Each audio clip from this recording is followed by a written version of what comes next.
On today's show, arguably the greatest Clipper of all time returns to LA to play for the Clippers. But does it move you any? Talk about the Clippers and more. Today's Locked On NBA Gameless Night. When that final buzzer rings, you know it's time for Locked On NBA Game Night. All the post-game reactions to every game across the league, every single night, with insights only the hosts at Locked On can provide. It's the true NBA fans' one stop for all the action. Every game, every night. It's Locked On NBA Game Night. Tipping off now. And welcome. You are locked on to NBA Gameless Night. My name is Nick Angstadt, host of the Locked On Mavericks podcast, part of the Locked On Podcast Network, your team every day. Thanks for being an everydayer, making Locked On NBA your first listen today. Joined, as always, from Locked On Bucks. What'd you see in the NBA tonight, Camille Davis? Some more former players spinning the block on them old teams, wanting that old thing back for the one time. The old guys are all going to the Clippers. We'll talk about the Clippers as a team. Are they too old? What's the starting lineup for the Clippers? What does it look like? Are we believers in them as title contenders? We'll talk about that. Of course, we'll play Count It Up, where we count out the most interesting, fun things in the NBA, including the Charlotte Hornets won their first trophy in team history. I got some questions about that. I got some questions about Jonas Valančiūnas with the Nuggets. I got all kinds of big questions in Count It Up. But let's start here, Camille Davis. The Clippers are signing Chris Paul. He's agreed to a deal with the Clippers, according to Shams Charania. He had multiple suitors, according to Shams, and he chose the Clippers in their shared history for likely his final 21st season. And we're going to hear from Darian Vaziri. I don't normally set up these clips very much, but I need you to know he's standing outside and he's holding a pair of Chris Paul's shoes. You just need to know that going into this. Let's hear from our Locked On Clippers host, my guy Darian Vaziri. I've had this pair of shoes since I was, I think, a freshman in college. That would be 2017. The day has come. It's a sunny day in Los Angeles, and Chris Paul is a Clipper once more. Arguably the greatest player in franchise history returns for year 21 for one last year on a $3 million contract to be the insurance handling the ball when James Harden either misses games or is out of the game. The biggest thing, do the Clippers have too many players now? How are you going to fit minutes for all these guys? Well, you do know Bradley Beal's going to miss games. You do know Kawhi Leonard's going to miss games. But Lawrence Frank said any player that signs, as of 2 days ago, that gets signed to the team is going to know that they're in a reserve role. Chris Paul said if he's not going to be with his family, he needs to be playing. Well, you know what he has here in LA? His family. So by the sounds of things, Chris Paul is accepting being an 11th man for the first time in his career. More on Locked On Clippers. Go check out Locked On Clippers and Darian Vaziri, who I'm assuming will just be holding the shoes in his hand the whole time during his show today. I want to start here, though. Does this move you at all? For the Clippers, as a potential title contender, as a team that it seems like a lot of people are really high on what they've put together, this roster. You probably, you've got Harden, Chris Paul, Bradley Beal, Chris Dunn, Bogdan Bogdanovic, Derek Jones Jr., Nick Batum, Kawhi, John Collins, Zubac, Brook Lopez. Like, you've got a lot of talent there. But does this Chris Paul move you at all for a team that wants to eventually go to the finals for the first time ever? It moves me not necessarily on the basketball fit side of it, but it moves me on the emotional, romantic side of what basketball can be with Chris Paul making his return to the franchise. But ultimately, the ceiling that I had for the Clippers does not change with Chris Paul joining. Now, he mentioned that Chris Paul is coming as the 11th man for the Clippers, which is interesting to think about because I thought of him more so as a direct backup to that point guard position. But then again, they do have Chris Dunn there as well. So what do those minutes look like? Maybe it's depending on the matchup, what you need. If you need more defense, you go Chris Dunn. If you want that playmaker, that guy to really organize your offense, maybe you go with Chris Paul. But ultimately, I think the Clippers are going to be a good basketball team this upcoming season, even though they're old. And they were old last year, and now they're older. Got way older, it seems like this year. To me, it moves me as far as their floor, I think, rose a little bit. They're a team that the bottom could have fallen out for them. They are old. Kawhi misses a bunch of games.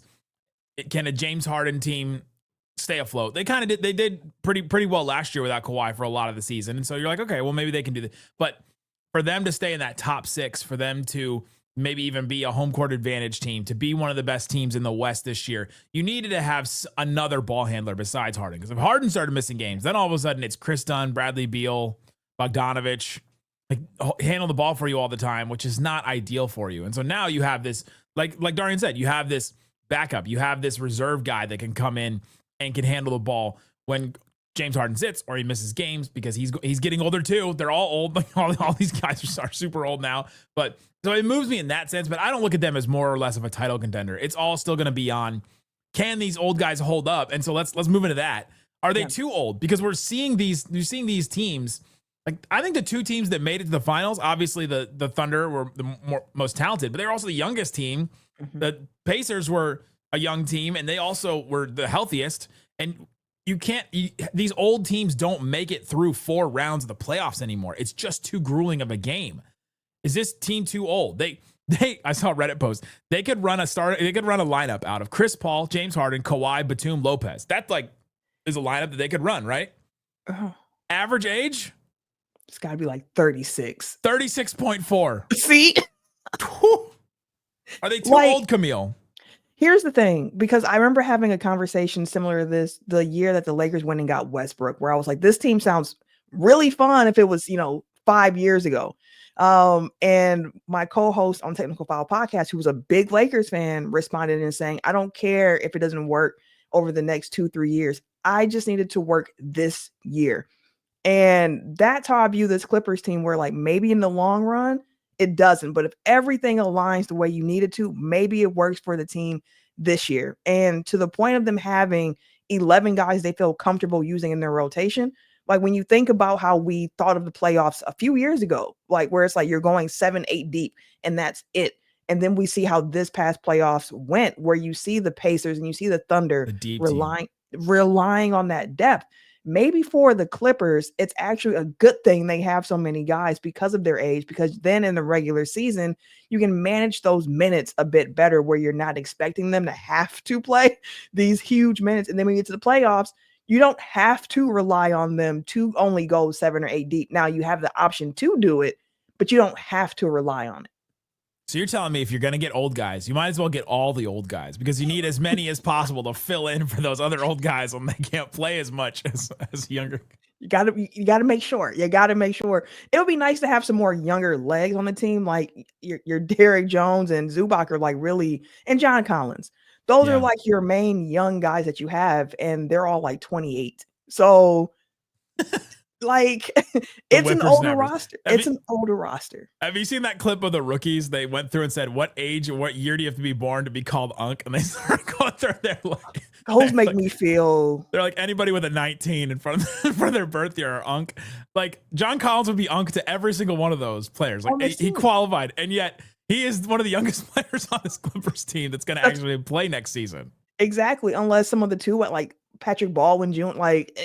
No. Like you don't really see. He's not gonna play. Cam Christie, like unless someone like that pops for them, where it's like you get a little bit more youth, but it feels like their rotation is going to just be older, and it could work for a season, but like there's inherent risk in going this route. There is, and I don't believe it. I don't believe that they can make it 4 rounds. Like I just don't think that a team this old can make it that far in today's NBA. I think it's too grueling. I think it's too much. You'll have a random injury, and maybe they can sustain 1 or 2 of them. But if it's to Kawhi or to James Harden, and I don't even believe in James Harden going through like the playoffs either. That's a whole other element of this that I haven't even really mentioned, is like I just don't believe in a team that is fueled by James Harden to really make it in the playoffs like that anymore.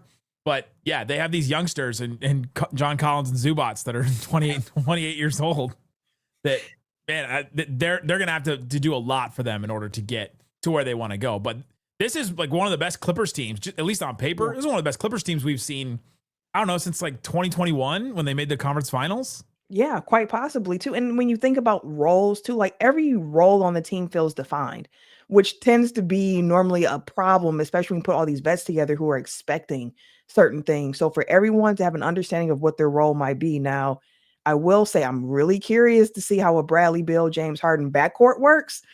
Defensively, more than anything else, like Kawhi, you really gonna have to earn that paycheck on the wing there, and Zubac being the defender behind him. Brook Lopez, you might have some flashbacks to Milwaukee where you're just like, how did this guy get down here this quickly? What happened to the perimeter defense? But like when it comes to the bucket getting and just trying to find the right levers to pull when it comes to offense and defense, I think is going to be really, really important for this team. And that's why I think they have to start a certain lineup. I'm going to tell you what it is and why the comment from Lawrence Frank, the guys that come in are expecting reserve roles, is the most important thing for the Clippers in here. We'll talk about that and more. Locked On NBA Game Night continuing next.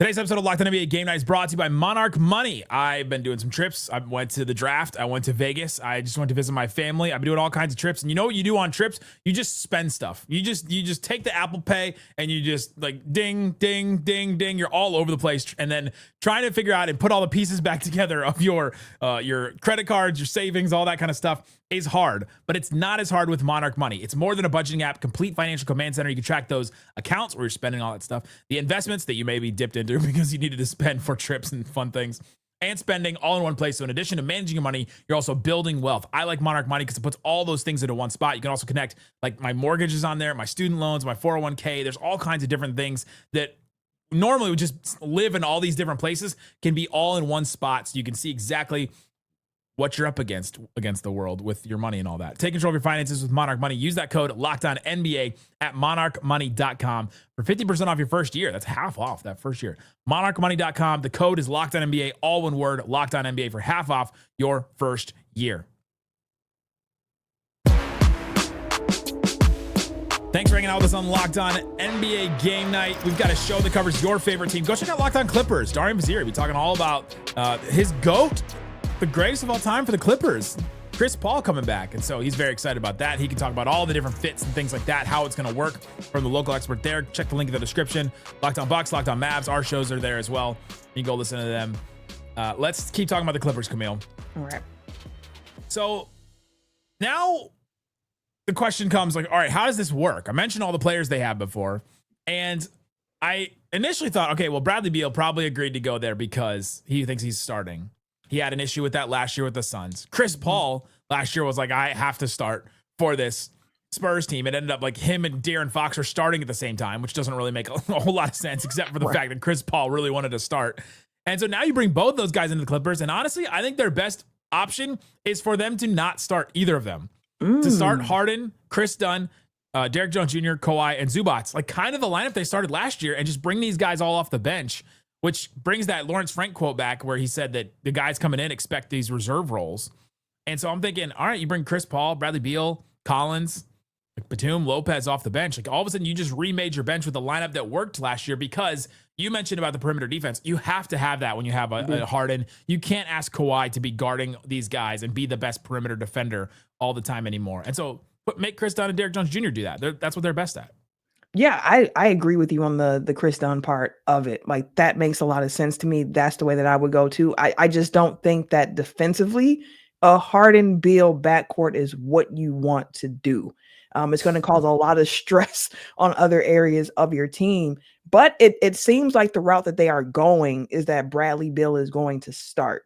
So then my next question comes in to play of like, okay, is John Collins starting as someone who, got to the team prior to this deadline? Like, hey, if you're coming in now, you are expected to be a reserve player, because we know Harden has really wanted to have that rim running big that he can play with. And John Collins can give you that. Then you have a front court with some size with Collins next to Zubac. So you can do some things with that. But one of the things that made the Clippers unique was just the ability to play like these but these smaller, flexible lineups where you are letting Derek Jones Jr. be your nominal 4 at certain times in certain lineups. So I think that I might go with Harden, Dunn, Kawhi, John Collins, Zubac to start, and then using Derek Jones Jr. off the bench in that role, bringing Chris Paul off the bench, for sure, Chris Paul off the bench, and seeing how it goes with that. But like one thing you want to have as an NBA team is options. You want to be able to have different options to play different ways depending on what's in front of you. And the Clippers do have some different ways they can go. I just think if Bradley Beal starts, which there's reporting that says he's expected to start. I haven't heard like a specific quote. Maybe I missed one, but if he is going to start, I think he's coming off the bench by January. So back to the same situation. I think it'll be the same thing. You like a Harden Beal backcourt, and if they start Collins too, It's just too much on Kawhi. It's too much on Zubac. And he was really good defensively last year. Like the Nuggets guys, Locked On Nuggets raved about how well he defended Jokic and how well defensively he stood up in there. But they do have options for sure. They can run that super old lineup that we talked about that has like a lot of shooting in it. The Chris Paul, Harden, Kawhi, Batum, Lopez lineup. Lopez, I think, was a really sneaky ad for them because he adds that shooting element at the big that they didn't have. So that creates a lot of spacing for him. And so maybe that opens up things for a Derrick Jones Jr., who is great as like a rim runner, and you can't use him a ton there if Zubac is in the lane too. And so maybe that opens up stuff. You know, they added John Collins, who's a rim runner. James Harden really wanted a rim runner apparently. And so they add him. Like they just become a team with a ton of options as long as they all stay healthy and stay spry, I guess, like stay being on the icy hot. I don't know what I want to call it. I tell you one thing though, the idea of the Chris Paul, Brook Lopez bench pick and rolls, like that should be pretty lethal. Like Chris Paul is old. He's lost a step. We know all of these different things, but he was still like top 10 in assists last year with the Spurs. Like he is still a floor general, a point guard, and certain things just don't go away. So like if you are doing those lineups there with the Chris Paul and the Brook Lopez, then like you mentioned, using that Derrick Jones Jr. as that rim runner next to Brook Lopez, who can space the floor, like you can do some things that are kind of interesting there if you do go that route too with the bench unit. So like, again, they have the options, right? It's just like, how sustainable is this going to be over the course of an entire 82 game season and then a playoff run? Every fan base is going to get hit with the slowest Chris Paul, Brook Lopez pick and roll next year, and they're just going to be so mad. How did they score that going 5 miles an hour? It's going to look like they're going over a speed bump every time. It's just they just slowly, like Brook Lopez, I could see him trotting over there, like his knees out wide as he's setting the screen, and then he rolls to the basket super slow. But they're going to score, and you're just going to be like, how did that happen? It's just going to be off the craft of those two guys, or they'll be washed. I mean, it's one of them. Who knows? It comes quick. When the spin cycle starts, them clothes come out real clean, real quick. Real quick on Chris Paul, let's do some counted up on him. Darian said greatest player in franchise history. He literally put GOAT on his YouTube thumbnail today. Count it up. Chris Paul, greatest Clipper of all time? I think it's arguable. Blake Griffin love. Where's he? I don't know if I put Blake as the greatest. Like when I think Clippers, like Chris Paul does come to mind because of what that Lob City era did. Like it kind of restored winning to that franchise. And I think it's been like 14 straight years of like success for this Clippers team after they were a laughing stock of the league for years. But like restored winning. It started winning there. That's the beginning. Which is why like I think of someone like Elton Brand, where it's like, because I just think of him in those old Clipper jerseys and the work he put in, but like it wasn't like it was a lot of how many times did Elton Brand go to the playoffs as a Clipper? I got it pulled up. Like it like I think of him, but I don't know if I'd say he was a better Clipper, quote unquote, than Chris Paul. Then you have like a Bob McAdoo as well, if you want to go further back in history for the team. So you know, I can get the argument for Chris Paul, and maybe I need to do a little bit more research there, but like I'm with Chris Paul being that. Yeah, I'm with Darian on this. I think Blake Griffin obviously was the one that kind of kickstarted all this into relevance. Like he was the first thing. They got that number one pick, and then he ended up being the one that was, you know, great that first year, and then they bring in Chris Paul the year after that, and then all of a sudden, okay, now you're off to the races, and now you're actually making the playoffs. They had only made the playoffs in consecutive years twice in franchise history, from 1970 to 2011. It's nuts. They made it 3 years in a row, and they made it 2 years in a row. Yeah, you got to get out of like a decade apart. You got to saying like putting that in perspective. Yes. Yeah. Elton Brand also, when Elton Brand was on the Clippers, and we that whole era of Clippers basketball, they made the playoffs one time. Tough. And it was a big deal when they did. It was a very big deal. Like that's why we talk about. That's why you even brought them up, because it was like, oh my gosh, the Clippers finally. It was as if like, I don't know, like a team. It's like when the A's, I guess, made the playoffs. The Moneyball team. It's like this team that's lesser than everybody else, that is just paying less than everybody else. Chris Paul becomes the 8th player in NBA history to play 21 seasons. Count it up. Name them all, Camille Davis. Ooh, 21 seasons If you don't get one of them, I will be extremely upset at you. Okay, I know. If you don't get one of them, I will be extremely upset. Yeah, we know Dirk is one. That's we know right. Dirk is one. And we're not talking about with just one franchise. No, just in general. There's only been 8.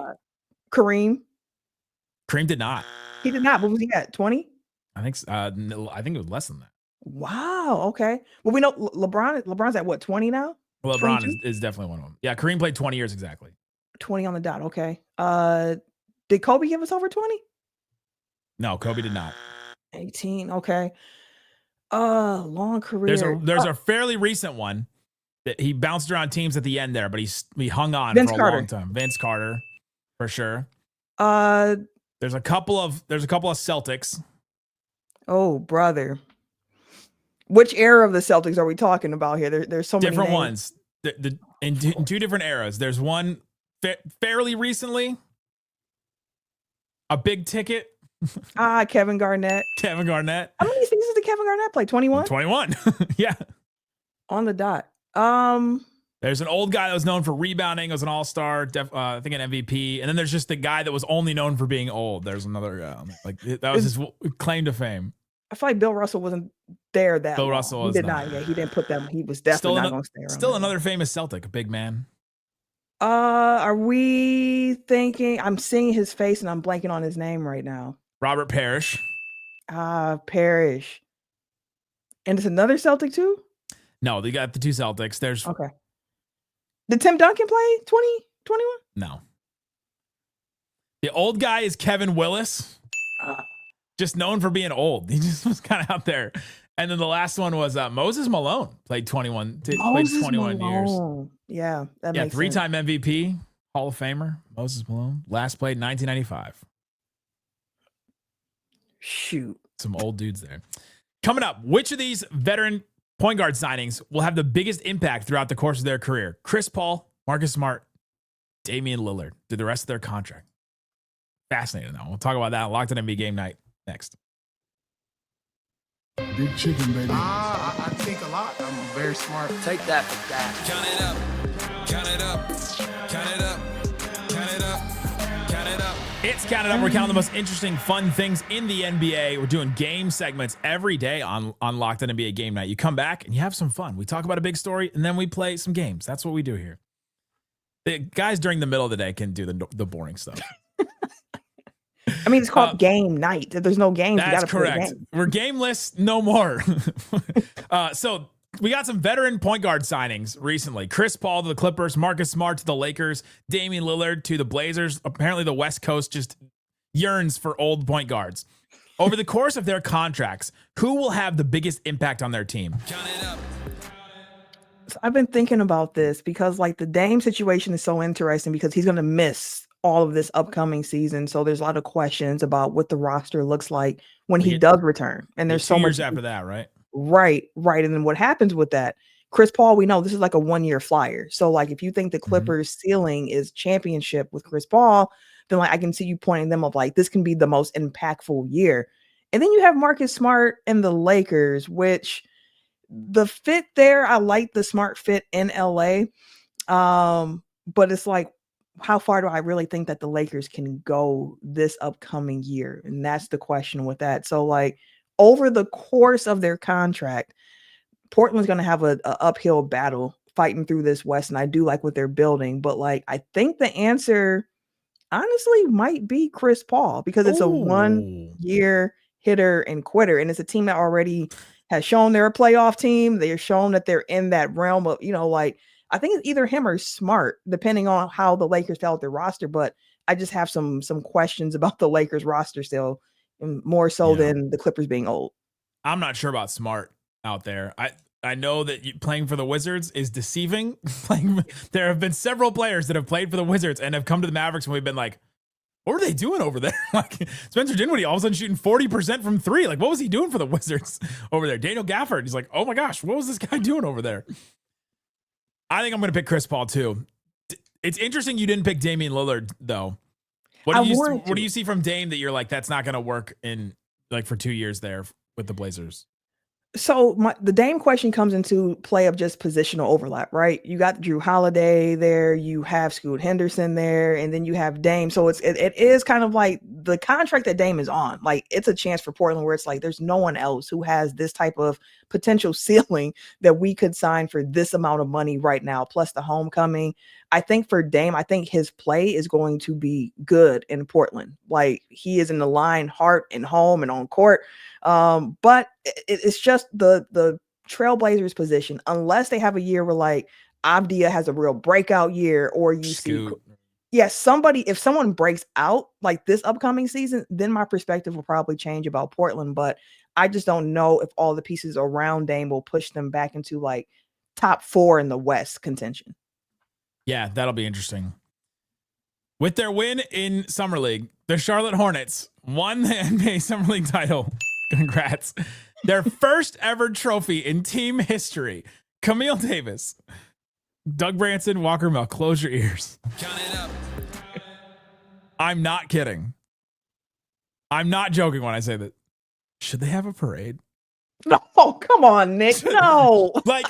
like, you know, when your neighborhood or like your smaller city has like a 4th of July parade or something, and it's just like cars going down the road. Yeah. And there's like different societies. Like this is the first thing the Hornets have won in their whole. They've never been to a conference finals. Yeah. Should they have like some kind of parade? Not a parade. You can acknowledge the little summer league team. Like parade. Who's going to show up to that? They don't even know these players. They know Conkenipple. Okay. Half of them played for the team last year. Listen, I got big hopes for Con too. He's a Wisconsin-born, player too. So like, I got big hopes for him. But you can just tell by looking at him, he was born in Wisconsin. He looks very Wisconsin, doesn't he? He went to Culver's and Rockies a lot. You can tell. Yeah, as a Midwest guy myself, you know what I'm saying. But no parades. Shout out to them. They get their ring. The rings are enough. Like the rings is way too much. Have you seen it? The rings are too much, but a parade. A parade would just be fun. You just put them on the back of a open top bus and just drive them around the city. That's fine with me. But the rings, the rings are like better than the WNBA's rings. Yeah, like they're crazy. Yeah, ridiculous. They're crazy. Jonas Valančiūnas finally confirms he'll play for the Nuggets. He confirmed that he'll play for the Nuggets last season. He says, I want to clear the air about my situation next season now that Denver has made their decision to keep me. The idea of playing for Panathinaikos, which is the Greek team, closer to home, was very exciting to me, but that will have to wait. I'm fully committed to honoring my contract in the Nuggets this season. Will give it my all to compete for a championship, he said to Basket News. Camille Davis. Count it up. Scale of 0 to 5. If you're his coach, how concerned are you that he was like flirting with not fulfilling his contract? Honestly, probably like a 2, 1.5, 2. Like it's not super high. Like in the offseason, you weigh your options. And I'm not mad at anybody weighing your options. But once you make a decision, like I need you to follow through. And it sounds like from everything that we're hearing, the follow through plans to be there. So like you can weigh your options. Maybe next year you explore it a little bit further. But if you're saying you're committed to what we got going on this year, like I'm not worried about it. I'm at a 4. I got concerns. He had a contract.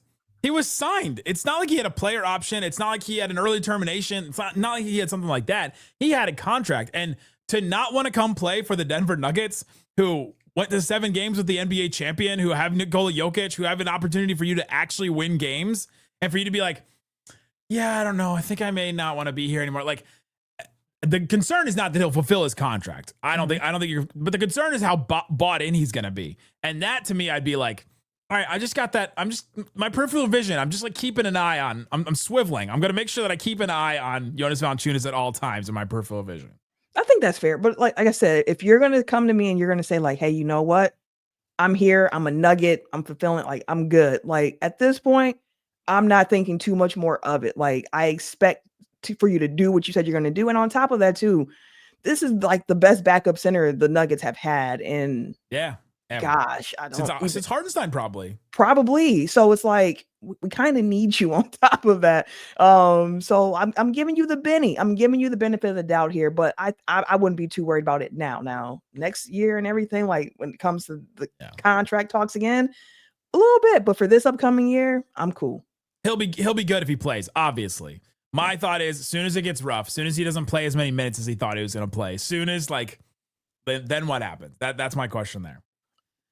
John Hollinger was talking about this recently from The Athletic. Between the impending sale of the team, the Lillard move, and the surprise selection of Young Hansen in the first round of June's draft, a lot of conversation in Vegas was whether the Blazers are purely making basketball decisions right now or not. My question is, from your vantage point and mine, are the Blazers making more basketball moves or more business moves at the moment? It's feeling business right now. It's feeling business. And I think that might be because the basketball side of things, after what they saw last year, they're kind of like, hey, we kind of got a little something here. Now we can sprinkle on a little bit more business decisions along the way here. Like, who won't feel good about Damian Lillard coming back? But on top of that, that business decision could actually lead into a good basketball one if the recovery, it's just the ifs attached to Damian Lillard that you have to deal with. So if those ifs come to fruition, then the business turns back to basketball and it all works out. And Yang, you know what? I'm changing my answer. I think it's basketball, because for you to go and get Yang as high as you did, like, you believe basketball wise, because you were ridiculed all around league circles about going that high to draft him. I'm switching my answer to the basketball. It's basketball. No, I think they have that much audacity. You think about some of the moves they've made, and it's debatable whether, like, all right, they traded Anthony Simons for an old Drew Holiday. Is that a basketball decision? Is that I don't know. I guess it could be. I think Drew Holiday is maybe more impactful on winning than Simons is right now, but is that going to be the case next year, the year after that? He's 35. They just get rid of DeAndre Ayton, who now Lakers fans are celebrating and talking about, oh, how good he's going to be. And you're like, okay, well, the last team just got rid of him, and so did the Suns, but they got rid of him. And then, yeah, you do the Young Hansen move way higher than anybody thought. And I think he'll be an NBA player, but we'll see if drafting that high will be worth it. And then, yeah, this Lillard move is kind of, and then to give Lillard actual money, it's just interesting to me. I think they're making some more business decisions than they are basketball right now. It could pay off. And Feeling cynical today. If I remember correctly, wasn't Simons like the last draftee from the old regime on the team at the time too? So kind of sending him out was kind of like all right, it's completely new regime of players that we have here going for. Dame, of course, does not equate, because Dame's an old holdover for the franchise. But it's kind of like we understand our archetype of a team that we have. We're defense first, and you bring in Dame, who can be the offense around all the defense. So it could work out. I just don't know if it's championship workout. Yeah, I don't think it is. They'll be an annoying team to play, is the thing.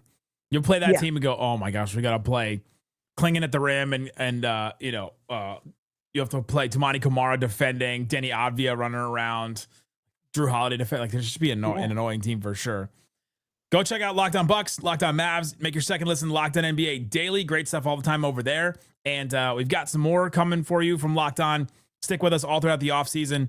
We'll also maybe do some Eurobasket. So check back with us. Subscribe wherever you're listening, watching this. Subscribe on Apple, Spotify. Subscribe on YouTube and like the video. Guys, thanks so much for listening to Locked On NBA Game Night. Boom.